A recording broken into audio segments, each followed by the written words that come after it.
This is how you calibrate your new button. I have discovered that the original buttons vary in thickness a little bit. I tried to get as close to the buttons that I had on my routers. At any rate, this is how you recalibrate it. You bring your end mill down to your baseboard, not the spoil board, the baseboard. In my case, it's a vacuum grid.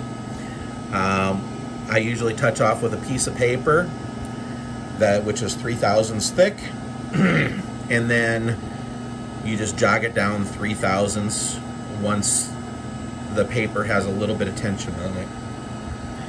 At any rate, once you have done this and you are down on the vacuum grid, you go over to your computer and you type G37CAL.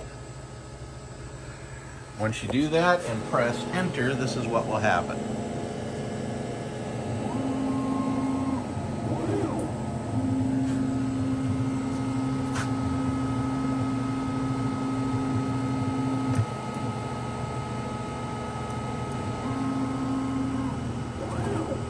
Okay, so it's just use the button to touch off, and it uses that to calibrate it. So now if we go on the console G0, Z0,